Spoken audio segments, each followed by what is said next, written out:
check this out. Sammy and Ronnie are fighting again from the Jersey Shore. Sorry, it's the wrong show. That's funny. Alright, so check this out. I was actually fortunate enough to be at the Dirtbags game Saturday and also Friday. Thanks, Josh Fry, for the ticket. Great pitching matchup. Oregon State. They're the guy who was throwing a perfect game into the 8th, and the Long Beach State Dirtbags broke that up. Unfortunately, they lost that game. Then I got to go to the game Saturday, the second game, and I watched another great pitching matchup.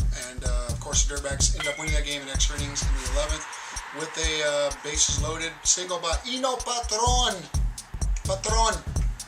His name is Patron. I love that guy's name. Ino Patron. Anyways, great job, Dirtbags, winning. I was 1-1 on the predictions. Give me a break. They didn't take 2 out of 3, but they won 1. They lost 1, or they lost 2 actually, but it's okay. They won the one where they needed to. Also heard there was a great game between Wilson and Bishop Amont. Great game pitched by Chase DeYoung. Unfortunately, one pitch was enough, and Rio Ruiz, the USC commit, hit a jack. Rio's no joke. He's the quarterback over there as well. I know them, played with him a little bit. The guy is an actual monster. So, Wilson's still going to be tough. It was just a 3-0 game, 3-run Jimmy Jack, and, unfortunately Wilson lost that game. But maybe they'll match up again in another tournament. Also want to let you guys know, listen to the music in the background. Can you hear that? Yeah, that's my boy Nate Jones. Made this song up for the show, which is really cool. Thank you, Nate Jones. I'll let you know when my boy Nate's playing. His band's Mauricio, and he also plays with Sonny Boy. Mauricio and Sonny Boy plays drums, and I'll let you guys know. Check him out. Good musician, my boy. Good jingle. I hope you guys like it. Give me the thumbs up on the jingle with comments if you like that. I'm sure you will. All right, here we go. Suburban League. I want to just go over this briefly.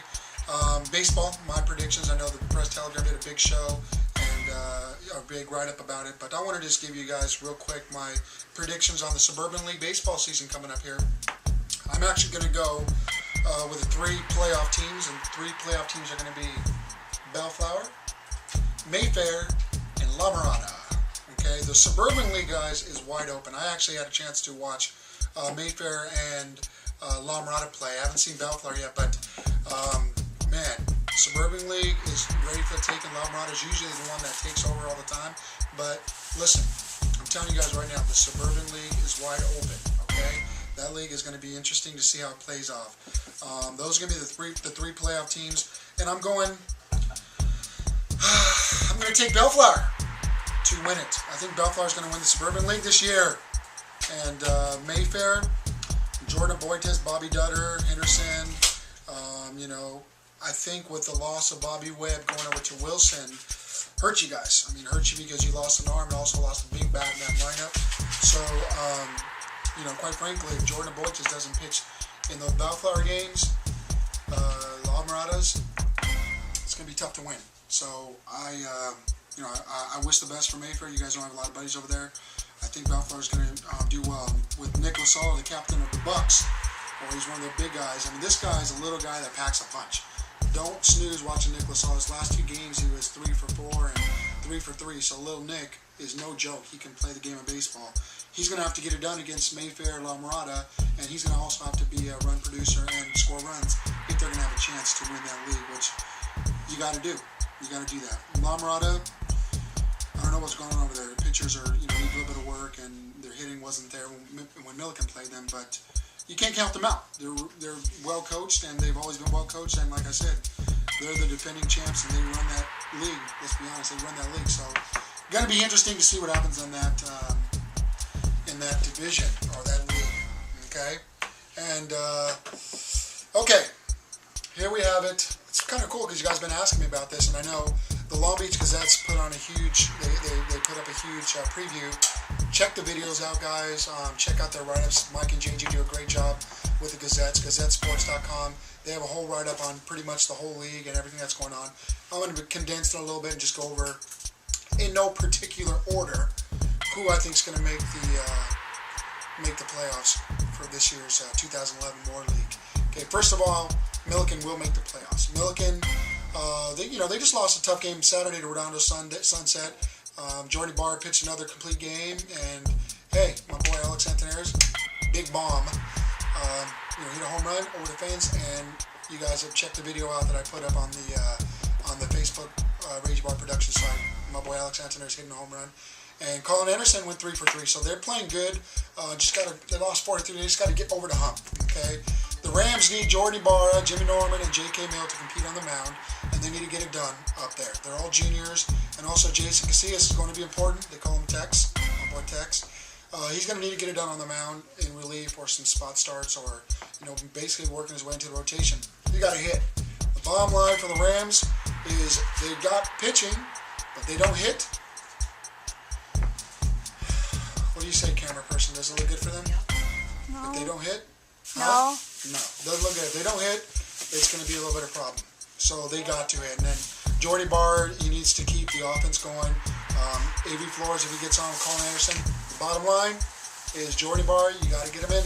You're going to compete, make the playoffs. You got to clutch up when you need to, as well as the rest of those Rams, Antoneras, and so forth. Next team that will make the playoffs, Long Beach Poly, Jackrabbits. Poly is expected to compete for the title this year. They are. Pitching, the trio of Tyler Maxwell, Jordan Wilcox, and little Chris Castellanos. He's not little anymore. He's just a sophomore, but I'm so used to him being like this. Last time I saw him, he was over my head. So he's getting bigger, but I'm just, whatever. He's one of the best trios in the Moore League. So, they're going to be tough to beat pitching-wise. And, of course, the big bat of Thomas Walker is he's one of the revered hitters, not just in the league, but in the area. And he's going to have to be the RBI machine. He's going to have to clutch up in the games against Wilson, Lakewood, and Milliken. And he's going to have to get some runs if they're going to compete for the title. Henry Severson, I think, is one of the most underrated players in the league, not just in the league, but in the area. The guy can flat out play. He's played everywhere. I mean, he's just a great ball player. I respect him. And, he can't be overlooked. Jeff Turley, stud. The guy can hit, pitch, practice. It's not practice, but he plays anywhere. The guy is a pretty good ball player. Not pretty good. He's up there. He's a good junior, and he's a really good ball player. And these guys need to play their best to win the Moore League. They're going to have to play their best games against Lakewood, Milliken, Wilson. To win league, they're going to have to be at the top of their line. Okay. Next team that's going to make the playoffs, Wilson. Okay. Wilson pitcher Chase DeYoung and Sean Buckle, they're going to be real tough. I mean, those guys are both touching 90 on the clock, on the gun, and they're good. I mean, they are just good. And, really, when it comes down to pitching, you got Bobby Webb, you got Preventure. I mean, pitching's not going to be an issue for the Bruins. I mean, the bottom line for them is, Buckle's going to get on base, and who's going to get him in? I mean, you got, Keith White, you have Webb, you have Preventure, Milodonovich. I mean, Wolf and Harper, and I mean, give me crickets. The Wilson lineup can go on and on and on and on and on. Bottom line is those guys that, you can't make mistakes against Wilson. You just can't. They have a lot of offense. They got great pitching, so they're going to definitely make the playoffs, and they're going to be competing for the title. It's going to be an interesting matchup this year with those guys. So Wilson is definitely going to be tough. No doubt about that. And then, of course, Lakewood is going to be in the playoffs. The pitcher Shane Watson and Darren Gidley and Nick Torres, Jiminy Crickets. This Moore League, they got some arms. Let's be honest. The pitchers are incredibly tough, and they can be lights out. They can shut down. Those guys can shut down any team at any time and throw zeros across the board. J.P. Crawford, he's going to get on base. He's going to get on base as usual. J.P.'s just a little stud, and he's just going to get on base. And the guys that are going to need to drive him in are going to be Schultz and Leadhold, Torres, and they can all hit. They're going to have to clutch up and play in the big game. Same thing, Wilson, Milliken, Poly. They're going to have to clutch up and make those games happen. And I hope this Moore League, is going to be interesting. I mean, it's going to be interesting, but I hope that there's going to be some upsets. You never know. I mean, I'm rounding out the Moore League right now with Jordan and Cabrillo. Jordan, Coach Prager said